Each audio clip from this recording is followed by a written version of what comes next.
क्या global share market पर मंडरा रहा है अब तक का सबसे बड़ा संकट?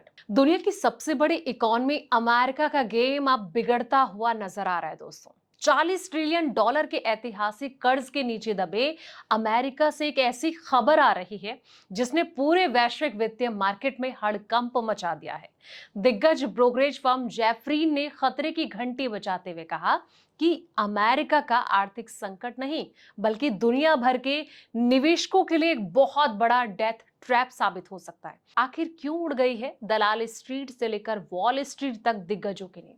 पर्दा उठाते हैं इस सबसे बड़ी चेतावनी से। नमस्कार दोस्तों, मैं हूं आपके साथ संध्या बिष्ट और आप देख रहे हैं द इकोनॉमिक टाइम्स हिंदी। दुनिया भर के शेयर मार्केट में जबरदस्त उथल पुथल ने निवेशकों को काफी ज्यादा परेशान करके रखा है। कभी ये रॉकेट की रफ्तार से भागते हुए नजर आते हैं तो कभी लगातार बिखरते हुए चले जाते हैं। ग्लोबल स्टॉक मार्केट में ये जो उतार चढ़ाव है आगे भी जारी रह सकता है। दोस्तों, ये हम नहीं कह रहे बल्कि ब्रोकरेज फर्म जेफरीन की ओर से ये चेतावनी जारी कर दी गई है और इसका कारण अमेरिका को बताया जा रहा है।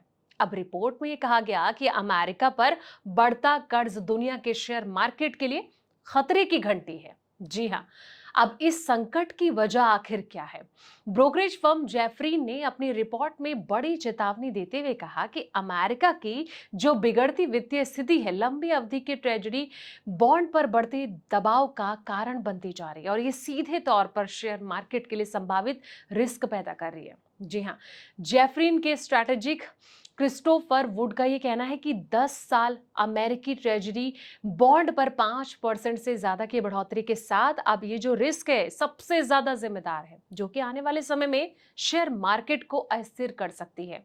यूएस की लगातार बिगड़ती हालत की अगर बात करें तो संयुक्त राज्य अमेरिका की बिगड़ती वित्तीय स्थिति पर नजर डाली जाए तो बीते 18 अगस्त को अमेरिकी ऋण ने वो स्तर पार कर लिया था जिसकी कुछ दशक पहले तक किसी ने कल्पना यानी कि सोचा भी नहीं होगा। रिपोर्ट के अनुसार अमेरिका का राष्ट्रीय कर्ज यानी कि यूएस नेशनल डेट की अगर बात करें लगभग 40.05 ट्रिलियन डॉलर हो गया, जो कि पिछले साल की तुलना में 7.8% ज्यादा है। वहीं संघीय सरकार ने चालू वित्तीय वर्ष के पहले 10 महीने में ही लगभग 1.8 ट्रिलियन डॉलर का घाटा दर्ज किया। डोनाल्ड ट्रंप के नेतृत्व वाली सरकार ने अकेले जुलाई महीने में 432 अरब डॉलर का राजकोषीय घाटा दर्ज किया दोस्तों, जो कि मार्च 2021 के बाद से सबसे ज्यादा मासिक घाटा है। अमेरिका पर बढ़ते कर्ज के बोझ के जो आंकड़े हैं वैश्विक निवेशकों का ध्यान अपनी ओर फिर से खींच रहे हैं, क्योंकि समस्या अब सिर्फ अमेरिकी कर्ज के बढ़ते आकार तक सीमित नहीं रह गई बल्कि इसमें उधार लेने की जो रफ्तार है, इसमें वृद्धि, उस ऋण को चुकाने की लागत, अमेरिकी बॉन्ड मार्केट पर बढ़ता प्रेशर भी शामिल है, जो कि ग्लोबल स्टॉक मार्केट के लिए रिस्क पैदा कर रहे हैं। अब रेवेन्यू और खर्च में भी ये जो है लगातार खाई बढ़ती जा रही है। जुलाई महीने में संघीय राजस्व में पिछले साल की तुलना में 1.3% की गिरावट आई, जो कि पिछले 3 महीने में 5.7% फिसला है। शुल्क सही टैक्स रेवेन्यू में जुलाई में 8% और 3 महीने की अवधि में 6.4% की गिरावट आई।